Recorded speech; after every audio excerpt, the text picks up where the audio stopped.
गिर से ले आने वाला प्रभु यीशु मसीह आदि बहुत नाम है। सब बहुत लोग मस्जिद में रहता हूँ। प्रभु की बड़ी अनुग्रह है कि और भी एक पुरुषदान का पवित्र दिन प्रभु ने हमें दान दिया। हम मिल करके प्रभु का गौरव करें। तो आज भी प्रभु का मेज हमारे बीच में है। मेज में जाने से पहले प्रभु ने जो हमें दिया वो अगपे प्यार है, उसका बारे में हम थोड़ा वचन से ध्यान करें। 136 भजन संहिता का 23 वचन हम पढ़ेंगे। 136 का 23। उसने हमारी दुर्दशा में हमारी स्तुति की, उसकी करुणा सदा की है। देखिए हमारा कौन सा दिशा में प्रभु ने हमको याद किया? दुर्दशा में। आप देखिए दुर्दशा में कोई भी किसी को याद नहीं करता, जिसको याद आता है वो भी छोड़ देता। परंतु प्रभु का वचन कहता है हमारा दुर्दशा में प्रभु ने हमको याद किया। प्रियो, ये बहुत बड़ी बात है। हमारे जीवन में हमारे में कोई भी प्रकार का लायक ही नहीं था। हम किसी प्रकार भी प्रभु का याद में आने का लायक कोई भी बात हमारे जीवन में नहीं था। लेकिन प्रभु का वचन कहता है हमारे दुर्दशा में प्रभु ने हमको याद किया, है ना। प्रभु हमें याद नहीं किया होता तो हम कभी भी बचता नहीं था। उधार पाए हुए लोग कितना अधिक प्रभु को धन्यवाद देना चाहिए, प्रभु को महिमा देना चाहिए, क्योंकि हम ऐसा दुर्दशा में पड़े थे। हम लोग ऐसा दुर्दशा में पड़ा होने के समय में प्रभु ने हमको याद किया, है ना। जब आपको मालूम है इस 136 भजन संहिता में 26 बार लिखा है उसकी करुणा सदा की है। उसकी करुणा सदा की है बोलने का मतलब प्रभु का करुणा लोगों पर सदा की है। प्रभु का प्रेम सदा की है, ऐसा प्रभु का करुणा भी सदा की है। कितना श्रेष्ठ बात है। प्रभु की करुणा सदा, प्रभु की करुणा सदा का है। हमें ये बात को जानना, प्रभु का करुणा सदा का है ना। हम उस करुणा का पात्र बना। हम प्रभु को कितना भी स्तुति करें तो भी बहुत कम है। जब 78 का 39 वजह 78 का 39 उसको स्मरण रहा कि ये नाशवान है। हाँ, उसको स्मरण रहा कि ये नाशवान है। ये वायु के समान है। ये वायु के समान है जो चली जाती और लौट नहीं आती। हाँ, इसका मतलब हमारा देश कैसा है? वायु के समान, थोड़ी ही से समय का था, ये जल्दी नाश होने वाला है। देखा, हमारा इतना मतलब अनित्यता की बातों को भी समझ करके प्रभु का करुणा प्रभु ने हम पर उंडेला। बहुत बड़ी बात है ना। बहुत जल्दी ये खत्म हो जाएगा, इसलिए प्रभु ने हम पर करुणा उंडेला। 103 का 14 वचन पढ़ना। 103 का 14 वचन। क्योंकि वह हमारी सृष्टि जानता है और उसको स्मरण रहता है कि मनुष्य मिट्टी ही है। देखा, मतलब मनुष्य की अवस्था क्या है? वो मिट्टी ही है। मतलब उसकी शून्य अवस्था है ना, मतलब उसका खालीपन की अवस्था, वो मिट्टी ही है। वो प्रभु ने ये बात को स्मरण करके प्रभु ने हमको बचाया, तो अपन कितना प्रभु को आभार भरा दिल से प्रभु को महिमा करना चाहिए। और भी एक बात 115 का 12 में लिखा है। 115 का 12 यहोवा ने हमको स्मरण किया है, वह आशीष देगा। वह इस्राएल के घराने को आशीष देगा। वह हारून के घराने को आशीष देगा। मतलब उसने हमको स्मरण किया। मैं एक बात आपको बताना चाहता हूँ प्रियो, प्रभु ने हमको स्मरण किया, है ना। यदि प्रभु हमें स्मरण नहीं किया होता तो हमारे जीवन में हमें कभी भी छुटकारा या उद्धार नहीं मिलता था, है ना। तो इस जीवन में प्रभु ने हमको स्मरण किया, प्रभु ने हमको याद किया, ये जानकारी हमारे लिए कितना श्रेष्ठ बात है। प्रभु का करुणा, प्रभु का दया कितना अपरंपार है प्रियो। मैं आपको बताना चाहता हूँ, जब मतलब नोहा का जल प्रलय के समय में जल प्रलय से प्रभु ने जब दुनिया को डुबा दिया, नष्ट किया। परंतु हम देखता है कि उत्पत्ति 8 अध्याय का पहला वचन में हम देखता है परंतु परमेश्वर ने हाँ। नूह और जितने बने पशु हाँ। और घरेलू पशु हाँ। उसके संग जहाज में थे हाँ। उन सबों की सुधि ली। देखा, उन सबको प्रभु ने सुधि लिया या याद किया। देखा, प्रभु ने उनको याद किया, और उनको प्रभु याद नहीं करेगा तो ये पानी कम नहीं होता और वो जहाज से बाहर नहीं आता और उसमें वो खत्म हो जाता। प्रभु याद किया, इसलिए उनको बचने के लिए भी प्रभु ने मार्ग बनाया। प्रियो, प्रभु हमें याद करता है। हम शायद भूल जाता, लेकिन प्रभु हमें नहीं भूलता। प्रियो, है ना। मनुष्य का अवस्था क्या है? अभी थोड़ी देर पहले प्रभु दास ने याद दिलाया, यिर्मयाह के द्वारा लोगों को बार बार जिताया, लेकिन जो भी बताने के बाद में लोग भूल गया और उल्टा यिर्मयाह को सताने लगा। दुनिया की अवस्था ऐसा है। पर जो प्रियो, प्रभु हमें याद करता है। आपको मालूम है, भक्तों के लिए प्रभु का स्मरण कभी भी मतलब खत्म नहीं होता ना। अब्राहम ने लोत परिवार के लिए विनती किया था ना, वहां पर भी ये पद हम लोग देख सकता है। उत्पत्ति उसका 19 अध्याय उसका 29 वचन में। और ऐसा हुआ कि जब परमेश्वर ने उस तराई की नगरों की जो उनमें लूट रहता था उलट पुलट कर नष्ट किया, तो उसने अब्राहम को याद करके लूत को उस घटना से बचा लिया। बोलने का अर्थ क्या है प्रियो? मेरा दास, मेरा मित्र अब्राहम के दिल में लूत के प्रति बहुत बोझ है, बहुत प्यास है। वो देख करके प्रभु ने उनको याद करके मानव लोत और परिवार को बचा लिया। देखा, यदि परमेश्वर अब्राहम को याद नहीं किया होता तो किसी भी कारण लोत परिवार भी नहीं बचना था। वो सोदोम में उस आग में जलकर खत्म होना था। परंतु प्रभु ने अब्राहम को याद किया, अब्राहम का बिंदी याद किया, अब्राहम का मांग प्रभु ने याद किया, इसलिए वो बच गया। मतलब उसका 30 अध्याय, उत्पत्ति 30 अध्याय का 22 वचन में, उत्पत्ति 30 का 22। परमेश्वर ने राहेल की देखा, परमेश्वर ने राहेल का भी स्तुति लिया। बोलेगा तो राहेल का प्रार्थना का भी प्रभु ने स्तुति लिया। उसका दुख को परमेश्वर ने देखा। प्रियो, एक बहुत बड़ी बात है हमारे जीवन में, प्रभु स्तुति लेगा तभी हमारा कार्य सफल होगा, है ना। हमारा कार्य सफल होने के लिए प्रभु हमारा स्तुति लेना कितना जरूरी बात है ना। इस्राएल के बारे में हम देखते हैं, वो लोग इस्राएल में उस गुलामी में तड़प रहा था। वहां पर उसका अवस्था को देख करके प्रभु ने अब्राहम, इसहाक, याकूब को बताया हुआ वो वायदा का स्तुति लिया, है ना। निर्गमन उसका 2 अध्याय उसका 24 वचन। परमेश्वर ने उनका कहराना सुनकर अपनी वाचा को जो उसने अब्राहम, इसहाक और याकूब के साथ बांधी थी स्मरण किया। देखा, वो प्रभु ने याद किया, प्रभु ने उस वाचा को याद किया। प्रियो, उसके 6:5, निर्गमन 6:5। तब इस्राएली जिन्हें फिलिस्ती लोग दासत्व में रखते हैं, उनका कहराना भी सुनकर मैंने अपनी वाचा को स्मरण किया। देखा, प्रभु अपनी वाचा को स्मरण किया। कितना अनमोल बात है ना। प्रभु अगर हमें कुछ वचन देता है, वायदा देता है, प्रियो, प्रभु उस बात को स्मरण देखता है। प्रभु उस बात को भूलता नहीं। प्रियो, प्रभु उस बात को स्मरण देखता है।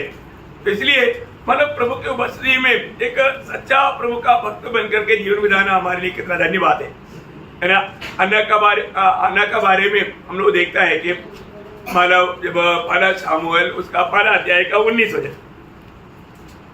वे सवेरे उठ यहोवा को दंडवत करके रामा में अपने घर लौट गए और एल्काना अपनी स्त्री हन्ना के पास गया और यहोवा ने उसकी सुधि ली। प्रभु ने उसकी सुधि लिया। मतलब अन्य का दिल की भूख प्यास प्रभु ने देखा। प्रभु को महिमा करने के प्रति उनके दिल में एक जलन मन है। प्रभु ने उनको याद किया। प्रभु ने याद किया तो अन्य का अभिलाषा के अनुसार प्रभु ने एक पुत्र देकर उसको सम्मान किया। तो बहुत बड़ी बात है ना। कलवरी सूली में प्रभु यीशु मसीह के साथ 2 अधर्मियों को भी लटकाया गया था। उसमें से एक अधर्मी ने प्रभु से एक विनती किया। आपको याद होगा लूका उसका 23 अध्याय उसका 42-43 वचन। तब उसने कहा, हे यीशु, जब तो अपने राज्य में आए तो मेरी सुधि लेना। देखा, मुझे को याद करना, तुम राजा होकर आएगा तब मुझको याद करना। उसने उससे कहा, मैं तुझे सच कहता हूँ कि आज ही तू मेरे साथ स्वर्गलोक में होगा। कितना अनमोल बात है प्रियो, है ना। प्रभु ने उनको वचन दिया, आज ही तू मेरे साथ स्वर्गलोक में होगा। पर प्रभु ने उनको स्तुति किया या प्रभु ने उनको याद किया, है ना प्रियो।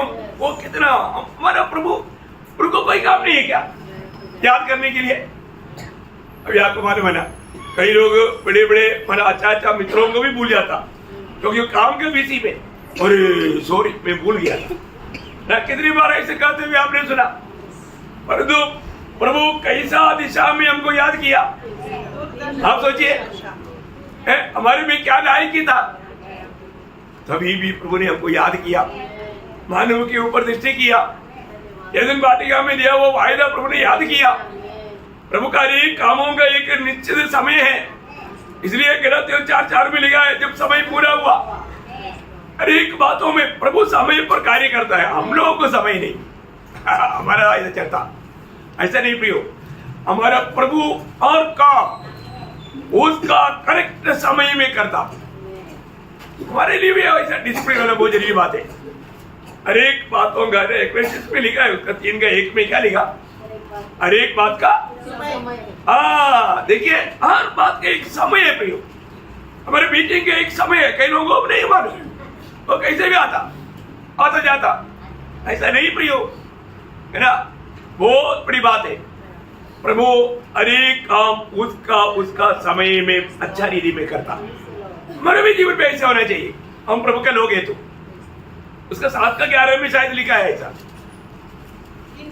उसने सब कुछ ऐसा बनाया कि अपने अपने समय पर वे सुंदर होते हैं। देखा, अपने अपने समय में वो अच्छा बनाया, सुंदर बनाया। बोलने का अर्थ हर एक बातों का कितना समय है। हमें उड़ने के एक समय है, 11 बजे उड़ गया, 12 बजे उड़ गया, ऐसा ही क्या नहीं है ना। सुबह 5 बजे 6 बजे उड़ो भाई, है देखो।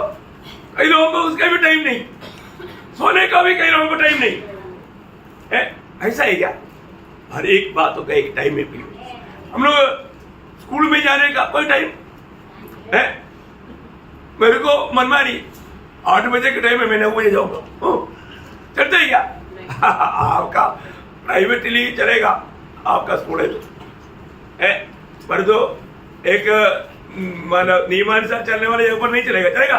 कमरी में चलेगा, कहां पर चलेगा? रेलवे स्टेशन में चलेगा? नहीं है, कहीं नहीं चलता, बटली में चलता, कहां चलता? आप सोचो प्रियो, मैं आपको किसी का दोष नहीं लगा रहा हूं। आप सोचो, आपके जीवन में समय का पंक्चुअलिटी है क्या?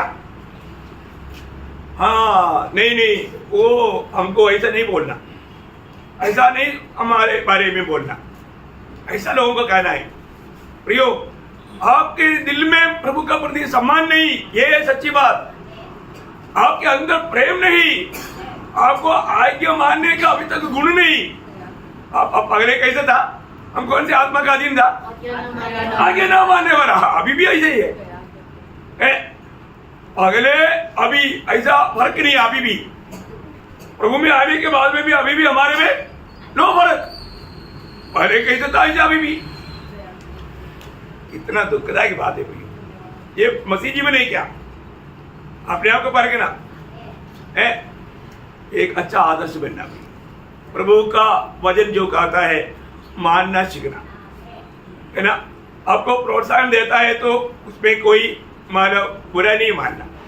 हमारा हर एक जीवन का हर एक बातों में मुझे आज इतना खुशी हुआ। लाड परिवार 12 किलोमीटर दूर से आया, 2 बच्चों को तैयार करके आया, आधा घंटा पहले आया। अब बताओ, और इधर आधा घंटा दूर में लोग रहता है, आधा घंटा नहीं चाहता। देखो प्रियो, एक बात है, स्वर्ग तोलेगा प्रभु। हमारा हर एक काम को तोड़ने वाले एक दिन नहीं प्रियो, हमको हर एक बातों का एक दिन लेखा देना पड़ेगा। आपको मालूम है, आपका चाल चलन का, आपका बोली का, आपका विचारों का तक लेगा लेगा करके कितने लोग जानता है क्या? नहीं जानता ना, नहीं जानता। प्रियो, मरने के बाद न्याय है। हमारे जिंदगी का समय का लेखा देना पड़ेगा, हमारा हर एक बातों का लेखा देना पड़ेगा। हर बात का लेखा प्रभु एक दिन लेगा। उस समय में लिखित होना ना पढ़ने के लिए अभी वचन के द्वारा आपको समझा रहा है, प्रभु का वचन के द्वारा समझा रहा है। तभी भी नहीं समझेगा तो, है ना, प्रभु के वचन के द्वारा समझना। भी मैं आपको बहुत बहुत बहुत नम्र विनती करता हूँ, हम प्रभु का वचन को कभी तुच्छ ना करें। भी हमें अपने आप को नम्र करना सीखना। हमारे यीशु मसीह ये दुनिया में आने के बाद में अपने आप को नम्र होते गए यहाँ पे, और हमें भी नम्र होने के लिए बुलाया। और तो हम नम्र है क्या? नम्र का मतलब, नम्रता का मतलब आज्ञा मानना, है ना। वहां पर ऐसे लिखा ना, फिलिपियों 2:8, और मनुष्य के रूप में प्रकट होकर अपने आप को दीन किया, अपने आप को दीन किया, और यहाँ तक आज्ञाकारी रहा, यहाँ तक आज्ञाकारी रहा कि मृत्यु। देखा, इसका मतलब इतना नम्र बना। कभी भी खुदा ऐसे क्यों कभी पूछा नहीं, मेरे से नहीं होगा ऐसे कभी कहा नहीं। प्रयोग वो नम्र हो करके चुपचाप हर बात सहते गया, सहते गया। कौन है प्रियो? किसने हमें ये आदर्श दिया, है ना? जिसने सारा सृष्टि बनाया, है ना। हर बार वो स्वर्गदूत हमेशा उस प्रभु की आराधना करते थे। वो महान प्रभु, है ना, जो अपनी वचन की सामर्थ्य से सब कुछ संभालता है। वो महान प्रभु हमारे लिए एक आदर्श देने के लिए वो यहाँ तक अपने आप को नम्र और दीन किया। प्रियो, यहाँ तक अपने आप को नम्र और दीन किया। उसकी करुणा, उसकी दया हम पर इतना भयंकर रीति में उंडेला। हमारे में आज गीत अगुवाई करते हुए प्रभु का दासी ने कहा कि हमारे में क्या लायकी था प्रियो, है ना। जब वो पाला कुरिन्थी पाला अध्याय का 26 आपको याद है क्या बोलता?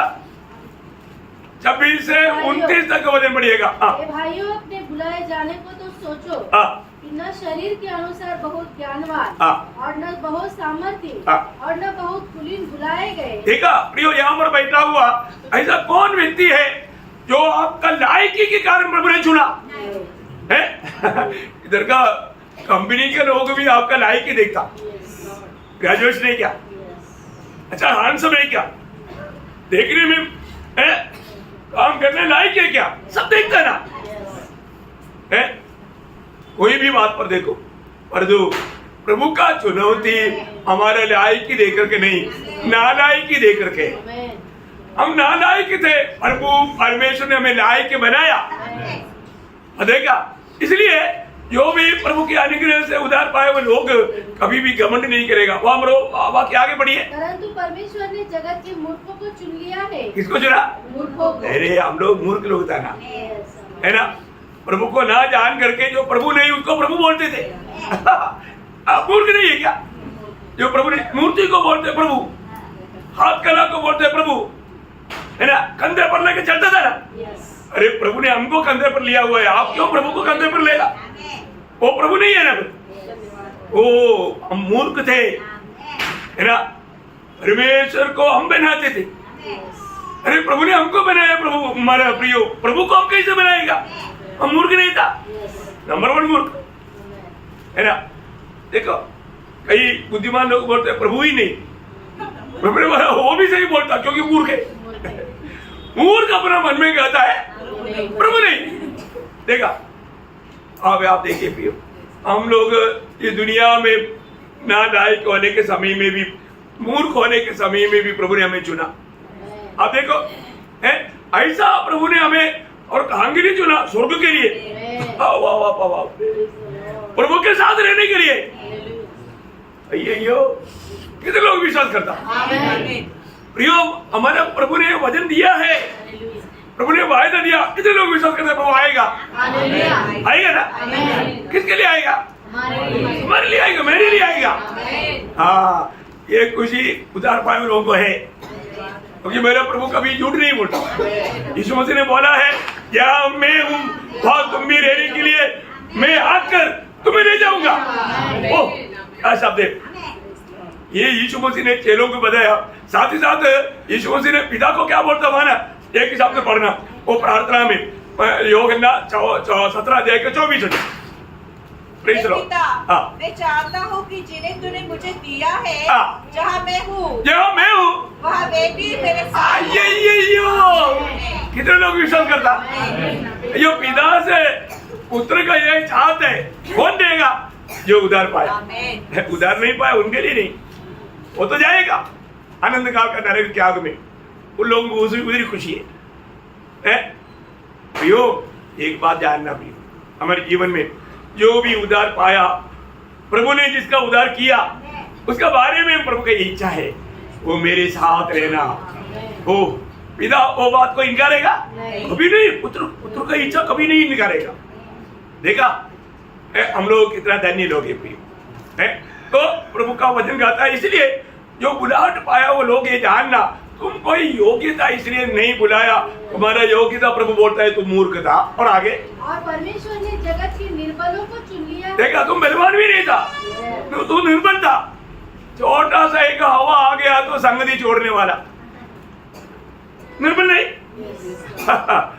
अरे प्रभु सामर्थ्य देगा तभी खड़ा होगा। दिमाग कौन देता? प्रभु देता। ध्यान इधर ही, बहुत बड़ी बात है अपने जीवन में प्रभु का भाई मानना। आप कहां पर आया? प्रभु को उपस्थिति में। आप क्या सुनता? देखो आज भी बहुत लोग प्रभु को उपस्थिति में आने के बाद में क्या क्या सुन रहा है, मैं कहां पर आया, लोगों को मालूम नहीं, वो छोड़ना नहीं। पर थेसलोनिकियों 2 अध्याय का 13 वचन आपको समझने के लिए प्रियो, आप लोग जो बाइबल लाए ना, बाइबल निकाल कर पढ़ो, सोना नहीं, बाइबल निकाल कर पढ़ना है। इसलिए हम भी परमेश्वर का धन्यवाद निरंतर करते हैं कि जब हमारे द्वारा परमेश्वर के सुसमाचार का वचन तुम्हारे पास पहुंचा, तो तुमने उसे मनुष्य का नहीं परंतु परमेश्वर का वचन समझकर और सचमुच कि हाँ ऐसा ही है ग्रहण किया, और वह तुम विश्वासियों में जो विश्वास रखते हो प्रभावशाली। किस पर प्रभाव करेगा? जो लोग ये परमेश्वर का वचन जान करके विश्वास से सुनेगा। देखा है प्रियो, क्योंकि ये प्रभु का वचन है प्रियो ना। कई लोग कैसा आता है, कैसे बैठता है, बहुत दुख लगता है प्रियो। आप प्रभु की उपस्थिति में आने के बाद में भी आप प्रभु की उपस्थिति को ही नहीं पहचान रहा है तो कितना दुख लगता है ना। बहुत दुखदायक बात है। आप प्रभु का वचन आपके जीवन में कार्य करना है तो आप वास्तव में प्रभु का वचन समझ करके सुनना, तो प्रभु जरूर आपके जीवन में काम करेगा। आज कई लोगों के जीवन में वचन काम नहीं करता, क्या करो? क्योंकि उनको प्रभु का वचन एक करके नहीं समझता। ओके आगे बढ़िए। और परमेश्वर ने जगत के नीचों और तुच्छों को वरन जो है भी नहीं उनको भी चुन लिया। देखा, उनको भी चुन लिया। क्यों चुन लिया? कि उन्हें जो है व्यर्थ ठहराए। देखा, दुनिया की घमंडियों को नीचा करने के लिए, है ना।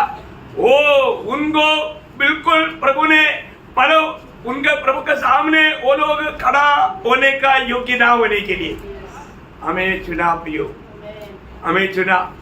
हम लोग चुनौती पाया वो लोग, उलाट पाया वो लोग। देखो इसके लिए ये सारा कष्ट नष्ट यीशु मसीह ने उठाया, है ना। हम लोग कुछ भी नहीं थे, हमारी नम्रता में प्रभु याद किया, परंतु प्रभु की नम्रता में कोई नहीं याद किया। वचन में ऐसा लिखा है ना, रोमियों के पत्री प्रेरितों का काम उसका 8 अध्याय का 33 वचन, प्रेरितों 8 अध्याय का 33। उसकी दीनता में उसका न्याय नहीं होने पाया। देखा, उसकी दीनता में उसको न्याय नहीं मिला।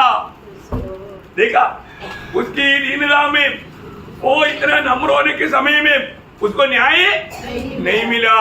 किसके बारे में लिखा? यीशु मसीह के बारे में बताया, उसकी दीनता में उसको न्याय नहीं मिला। क्यों? हमारी दीनता में प्रभु ने अपरंपार दया उठेला, हमको याद किया, और तो यीशु मसीह की दीनता में यीशु मसीह को कोई भी याद नहीं किया। कितना बड़ी बात है ना। यीशु मसीह इतना दीन क्यों बना प्रियो? मेरे लिए, आपके लिए। ये जानना, यीशु मसीह को नहीं मिला कभी भी प्रभु को कंप्लेन नहीं, क्योंकि वो हमारे लिए क्या क्या बना, और वो जानेगा तो है ना। जब दूसरा कोरिंदी 8 अध्याय का 9 वचन, क्या 9 का वचन है प्रियो? दूसरा कोरिंदी 8 का 9। तुम हमारे प्रभु यीशु मसीह का अनुग्रह जानते हो, तुम प्रभु के अनुग्रह जानते हो कि वह धनी होकर भी वह धनिक होकर भी तुम्हारे लिए कंगाल बन गया। किसके लिए?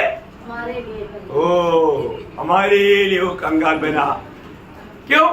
ताकि उसके कंगाल हो जाने उसके से कंगाल हो जाने से तुम धनी हो जाओ। तुम धनी हो जाए।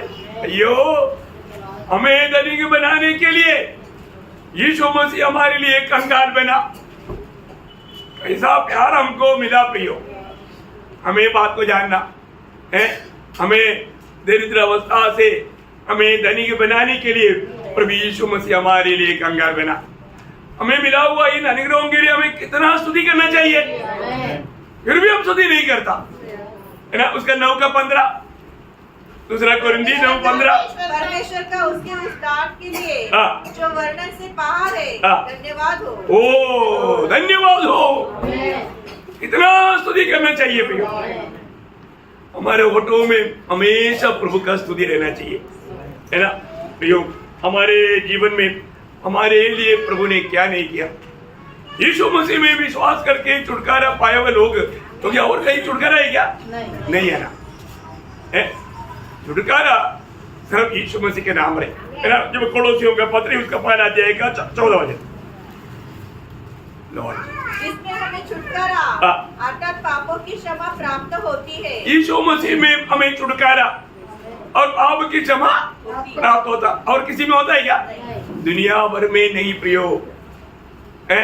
और तो ये छुटकारा का मार्ग प्रभु हमारे लिए तैयार करने के बावजूद भी यदि हमने छुटकारा नहीं पाया या पापों की क्षमा नहीं पाया, प्रभु को कितना दुख रहेगा, कितना दुख रहेगा प्रियो। हर एक लोग ये जानना चाहिए, प्रभु यीशु मसीह पर विश्वास करके वो पाप क्षमा पा करके प्रभु का एक सच्चा बेटा बनकर जीवन बिताने के लिए प्रभु हमारे बारे में चाहता। पर जो हमने वो बात को ग्रहण नहीं किया, हमने नहीं समझा, तो प्रभु का दिल में कितना दुख आएगा, कितना दुख आएगा। हमें बात को परखना। मेरे जीवन में प्रभु ने जो किया हुआ, इतना ही नहीं, प्रभु ने हमारा उद्धार किया, उतना हमें छोड़ेगा नहीं। आखिर स्वर्ग में प्रवेश होने तक प्रभु हमारे लिए विनती करते रहता। उद्धार पाए हुए लोगों के बीच में प्रभु छोड़ेगा नहीं। उद्धार पाए हुए लोगों को प्रभु वहां पर पहुंच जाएगा। इसलिए इब्रानियों में क्या लिखा है? इब्रानियों 7 अध्याय उसका 25 वचन। इसीलिए जो उसके द्वारा परमेश्वर के पास आते हैं वह उनका पूरा पूरा उद्धार कर सकता है। उसका पूरा पूरा उद्धार करता है, क्योंकि वह उनके लिए विनती करने को सर्वदा जीवित है। सर्वदा जीवित है। उसके लिए विनती करने के लिए प्रभु सर्वदा जीवित है। मृत्यु के ऊपर विजय पाया हुआ एकमात्र व्यक्ति प्रभु यीशु मसीह है। वो सर्वदा हमारे लिए जीवित है। पिता की दाहिनी ओर बैठ करके हमारे लिए विनती करता है। मैं आपको बताना चाहता हूँ, जिसने उद्धार का अनुभव पाया, सच में वो जो भी काम करेगा तो वो प्रभु का आत्मा में होना चाहिए और प्रेम में विवेक होकर होना चाहिए। कई लोगों का काम देखने के रहे थोड़ा रोना आता है, क्योंकि वो लोग मसीह का प्रेम में नहीं करता, दुनिया को दिखाने के लिए करता, नहीं तो प्रभु का दास को खुश करने के लिए करता। कोई फायदा नहीं, कोई फायदा नहीं। मैं आपको अगर डांटता है तो आपका भलाई के लिए डांटता हूँ, आप अच्छा बनने के लिए डांटता हूँ, आपको समझाता है तो आपका अच्छा भविष्य के लिए चाहता हूँ। ये बात बहुत इंपॉर्टेंट बात है हमारे जीवन में, क्योंकि आपको मालूम है थेसलोनिकियों के पत्री में प्रभु का दास मंडली को बजाने के समय में उसका 2 अध्याय का 7 वचन में बोलता है, मैंने एक माँ की समान तुझको मानव पालन पोषण किया। 12 वचन में बोलता है, एक पिता के समान मैंने तुमको समझाया। देखा है, एक माँ की समान और एक पिता के समान। एक अगुआ को हमेशा मंडली के लोगों के ऊपर एक माँ की समान एक पिता के समान का एक दिल लेती हूँ। और तो बच्चे लोगों नहीं समझता है ना, बच्चे लोगों नहीं समझता, बच्चे लोगों को जल्दी गुस्सा आता। आजकल के बच्चे लोग क्या है, बिल्कुल बिगड़ा हुआ एक पीढ़ी है, बहुत उनकी भलाई के लिए करके वो नहीं समझता। मैं आपको बताना चाहता हूँ, आज कितने लोग सुबह उठने के समय, मेरे आज पुनरुत्थान का दिन है, प्रभु की आराधना के लिए, प्रभु के पवित्र लोगों के साथ मिलकर के प्रभु का नाम पूजा करने के लिए मुझको भी जाना तो मैं कैसे जाना है? बड़े आनंद के साथ प्रेम में भरकर कोई जाएगा, कोई भी मिलेगा, वो मेरा मिलने से उनका जीवन में एक ठंडा बनाएगा। हम एक दूसरे को मिलने के टाइम पर क्या लोगों को मिलते ही आग लगता, और वो भजन सुनेगा तो वो आग फैल जाता। सही बात है, आग मिलाने के टाइम और तो मतलब फिलोमोन के बारे में पौलुस बोलने वाले एक तो शब्द उसमें है, एक फिलोमोन उसका 7 वचन पढ़ा, क्योंकि हे भाई मुझे तेरे प्रेम से बहुत आनंद और शांति मिली है, इसलिए कि तेरे द्वारा पवित्र लोगों के मन हरे भरे हो गए हैं। पवित्र लोगों के मन हरे भरे हो गया। ये कितना अच्छी बात है। प्रभु का लोग आपस में मिलता है तो क्या होना चाहिए? हरा भरा होना चाहिए मन, हमारे दिल में आनंद होना। क्या समझा? आनंद होना, उसका बीच में मरना। ए भाई, यह आनंद मुझे प्रभु में तेरी ओर से मिले, मसीह में मेरे जीव को हरा भरा कर। आइए मसीह में मेरा भी जीव को फिलोमोन तू हरा भरा कर। पड़ेगा तो मेरी बात मानना, बात खुशी से मानना, दबाव से नहीं, खुशी से मानना। बहुत बड़ी बात है मेरे प्रियो, कितना अनोखा बात है। हरा भरा हो जाए। हम कई लोग बिल्कुल चेहरे पर चेहरा नहीं मिलाएगा। अरे आप आराधना में क्यों आया, मैं ये पूछता हूँ। आप गलत जगह पर आए हैं। आप ऐसे लोग प्रभु की उपस्थिति में आने से क्या फायदा? प्रभु का निंदा होता है प्रियो, है ना। हमें एक दूसरे को देखने के प्रति, मिलने के प्रति दिल में कितना भूख और प्यास होना चाहिए। बहुत बड़ी बात है प्रियो। उद्धार पाया वो लोग, अनंत जीवन पाया वो लोग, प्रभु को पाया वो लोग कैसे होना चाहिए? हम हर एक काम कैसे होना? दूसरे कोरिन्थी 5 अध्याय उसका 14 वचन, क्योंकि मसीह का प्रेम हमें विवेश कर देता है। यो मसीह की प्रेम हमको विवेश करता। क्या करता? आज आप बोलो, आपका दिल में क्या विवेश करता है? आपका दिल में क्या विवेश करता, या आपका जिंदगी को कौन कंट्रोल करता? समझ में आया? आपका दिल को कौन विवेश करता, कौन कंट्रोल करता? प्रेम कंट्रोल करता है क्या? प्रेम विवेश करता है क्या? अगर ऐसा नहीं है, कुछ तो गड़बड़ है, कुछ तो गड़बड़ है। हमारे जीवन में अनेक बातों में प्रियो उद्धार पाया हुआ जन प्रभु के प्रति कितना आभार होना चाहिए, कितना आभार होना चाहिए। प्रभु से अगर आपने आशीष पाया है, छुटकारा पाया है, उद्धार पाया है, आपका दिल कैसे होना चाहिए? एक एग्जाम्पल बोल करके संदेश खत्म करूंगा। क्या एग्जाम्पल है? सुंदर एग्जाम्पल है गाइस। उसे बढ़कर एग्जाम्पल मेरे ख्याल में बाइबल में ही नहीं, बोलने के लिए नहीं आएगा। क्या बात बताओ? यूहन्ना का सुसमाचार 20 अध्याय का 1 वचन। सप्ताह के पहले दिन मरियम मगदली भोर को अंधेरे रहते ही कब्र पे आई। अयो मरियम, खबर में भोर से पहले अर्ली मॉर्निंग मरियम कहां पर आया? कब्रिस्तान में, अकेला। कोई 3-4 लोगों को साथ में लेकर नहीं, अकेला आया। आप बोलो, साधारण दीदी में भी कब्रिस्तान बोलने के लिए जाने के लिए बोलेगा तो आदमियों को भी डर रहता है। कब्रिस्तान में अकेला, अर्ली मॉर्निंग। और यहाँ पर एक औरत, आप देखिए, अकेली क्यों गया? उसको इतना अकेला में इस कब्रिस्तान में इतना सुबेरे पहुंचने के लिए क्या विवेश हुआ उसको? प्रभु का प्रेम, वो है बात प्रियो, प्रभु का प्रेम। मैं आपको बताना चाहता हूं, वो गया कब्रिस्तान में, मतलब यीशु मसीह नहीं मिला, भागा। चेलों को जाकर बताया यीशु मसीह कहां गया। चले लोग आया भाग करके, पतरस यूहन्ना भागा, यूहन्ना आगे भागा, जाकर के देखा नहीं मिला, वापस गया, परंतु मरियम नहीं गया। उसका 10-11 बजे पढ़ना। तब ये चेले अपने घर लौट गए, परंतु मरियम रोती हुई कब्र के पास ही बाहर खड़ी रही। मरियम डूबती रहा, मेरा यीशु कहाँ, मेरे प्रभु कहाँ, मेरे प्रभु को कौन लेकर गया?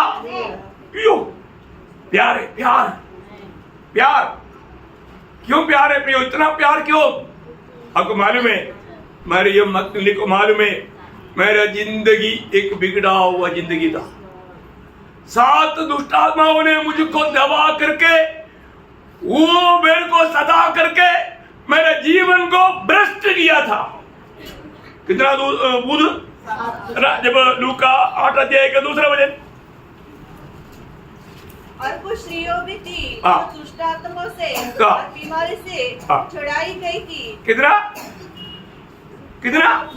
मरियम मगदलीनी कहलाती थी, हाँ। जिसमें 7 दुष्ट आत्माएं हाँ पढ़ो ना पूरा जोर से। 7 दुष्ट आत्माओं से पीड़ित थी। देखा यो, उसे कभी छुटकारा मिलता नहीं मिलता, और तो यीशु मसीह से मिला, यीशु मसीह ने उसको छुटकारा दिया।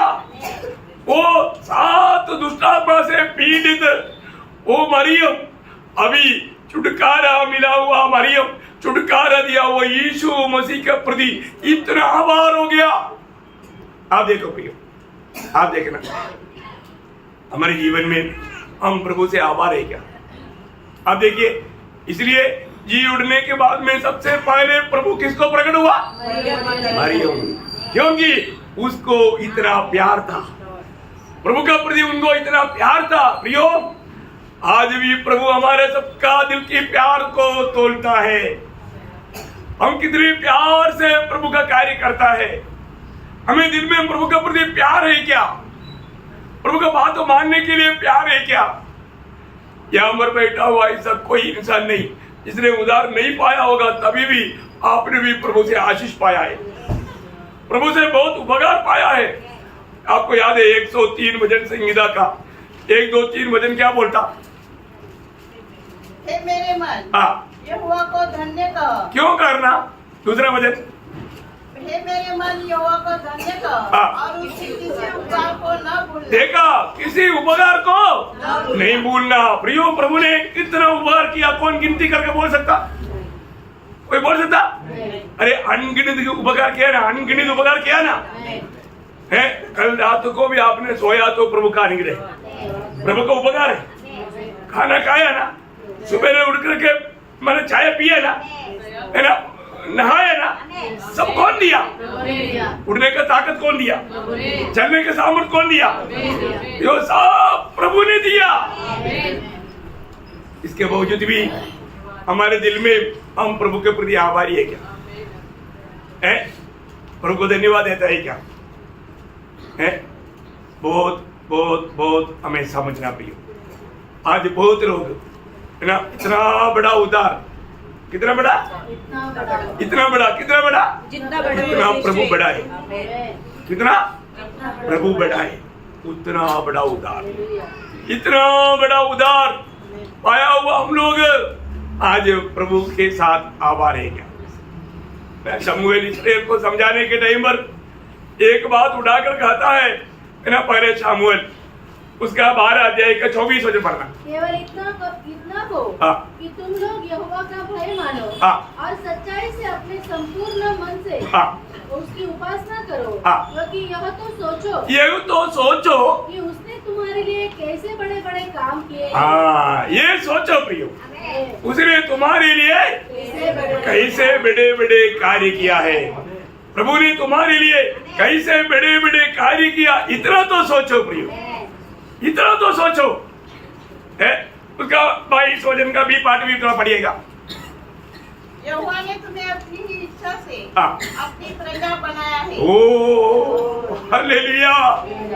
प्रियो, प्रभु ने अपनी इच्छा से उनको प्रजा बनाया, हमें उनका पुत्र बनाया। क्या बनाया? ओह, वास्तव में प्रियो, हम लोग थोड़ा समझना है, हम लोग कौन थे? हम शैतान का संतान थे, हम क्रोध के पात्र थे, हम नरक के योग्य थे। परंतु प्रभु ने हमें अपने एकलौता पुत्र देख करके हम पर इतना बड़ा प्रेम दिखाया, हमें परमेश्वर ने अपना संतान बनाया। हम प्रभु का संतान बन गया है तो हम कितना आभार भरा दिल से प्रभु को स्तुति करना चाहिए। आभारी है क्या? है ना? ये सच बात है ना? सच बात है प्रिय। मैं आपको बताना चाहता हूँ, आज भी बहुत लोग प्रभु का वचन पढ़ने के समय में ये बात सत्य करके उनको विश्वास नहीं। प्रियो, हम कितना प्रभु से आभार होना चाहिए। हम कभी भी उस महान परमेश्वर के निकट नहीं आ सकता था। वो इतना पवित्र है, स्वर्गदूत तक उनको देख नहीं पाता। ऐसा अवस्था में प्रभु ने हमें उनका संतान बनाया। भविष्य में प्रभु का चेहरा देखने के लिए प्रभु ने सृष्टि होने पर भी प्रभु ने हमारा अनुग्रह दिया है। हम लोग कितना प्रभु को स्तुति करना चाहिए प्रियो। ये छोटा सा जीवन में हम कितना प्रभु से आभार होकर के प्रभु का महिमा करना चाहिए, है ना? ये बहुत बड़ी बात है। मैं आपको बताना चाहता हूँ, जो भी उधार पाया वो लोग आज मुझे सुन रहे हैं, आप सब जरूर प्रभु यीशु मसीह आएगा और मैं प्रभु के साथ जाएगा, ये आपका आशा है, ये जीवित आशा है। जरूर प्रभु का आगमन में आप जाएगा। लेकिन आप एक बात जानना, प्रभु जब आएगा जाने वालों को प्रभु ने जिम्मेवारी दिया है। बहुत बात है, एक बात याद दिला करके मैं समाप्त करूंगा। एक बात याद दिलाना पड़ेगा, क्योंकि जब हम प्रभु यीशु मसीह की आगमन की बात जो होता है, तो जो आगमन की बात जो होता है उसको प्रभु ने जिम्मेवारी दिया। जिम्मेवारी निभाना प्रिय, जिम्मेवारी निभाना। शॉर्ट में आपको बताएंगे। पहला यूहन्ना 3 अध्याय का 1 से 3 वचन। पहला यूहन्ना 3 अध्याय का 1 से 3। देखो पिता ने हमसे कैसा प्रेम किया है। देखा, परमेश्वर अभी कौन बन गया? पिता। पिता कैसे वर्णन करूं? मुझे वर्णन करने का भी जरूरत नहीं, क्योंकि ये नाता जन्म से हुआ है। जो भी नया जन्म पाया, जो भी उद्धार पाया, वो पिता ने हमसे इतना बड़ा प्रेम किया। ये हम परमेश्वर की संतान कहलाए। देखो, शब्द वाला पढ़ने के टाइम पर मैं आपको हमेशा बोलता हूँ, मैं तो ये पढ़ने के समय में या सुनने के समय में मेरा दिल टूटता, क्योंकि मुझे परमेश्वर ने उसका संतान बनाने के लिए मेरे लिए क्या दिया वो मेरे को याद आता, आत्मा याद दिलाता है। हम परमेश्वर का संतान कहलाए और हम ऐसा और हम है भी। इस कारण संसार हमें नहीं जानता, क्योंकि उसने उसे भी नहीं जाना। हे प्रियो, अब हम परमेश्वर की संतान हैं, और अभी तक यह प्रकट नहीं हुआ कि हम क्या कुछ होंगे। इतना जानते हैं कि जब वो प्रकट होगा तो हम उसके समान होंगे, क्योंकि उसको वैसा ही देखेंगे जैसा वो है। और जो कोई अभी ये वचन पर थोड़ा गौर देना, मतलब प्रभु की आगमन में सच में जाने के लिए आशा रख करके जीने वाला लोगों का एक जिम्मेवारी तीसरा वचन हमें बताता है। ध्यान से सुनो। और जो कोई उस पर यह आशा रखता है वह अपने आप को वैसा ही पवित्र करता है, ऐसा ही पवित्र करता है जैसा वह पवित्र है। इसको जिम्मेवारी क्या? एक पवित्र जीवन। क्या है? एक पवित्र जीवन। देखो, क्योंकि इब्रानियों 12:14 में लिखा है, पवित्रता के बिना कोई परमेश्वर को कदापि नहीं देख सकता, कदापि नहीं देख सकता। प्रियो, बहुत बड़ी बात है। मैं अभी लंबा नहीं करना चाहता हूँ, लेकिन जो भी उद्धार पाए वो लोग हमें प्रभु की आराधना करने के लिए, प्रभु का महिमा करने के लिए, प्रभु का गवाही देने के लिए कितना उत्साह चाहिए, कैसा आदर्शमय जीवन बिताना चाहिए। तो आज भी प्रभु का उसमें शामिल होने से पहले मैं हर एक बहुत लोगों को विनती करता हूँ, अपने जीवन को परखो प्रियो। आज मैं प्रभु से आभारी होकर के, आज मैं प्रभु को गुस्से में, प्रभु को उस प्रेम में भर करके मैं आया है कि नहीं। मेरे जीवन को देखने वाले प्रभु, दुनिया के लोग हमारे बारे में कुछ भी बोले, कोई फायदा नहीं, परंतु प्रभु मेरे बारे में क्या कहता है, प्रभु का वाणी में सुन पा रहा है कि नहीं, प्रभु को आनंदित करके मेरे जीवन है कि नहीं, ये बात को परखें। प्रभु आपको बहुत आशीष दे, सहायता करे, प्रभु को महिमा मिले। आमीन।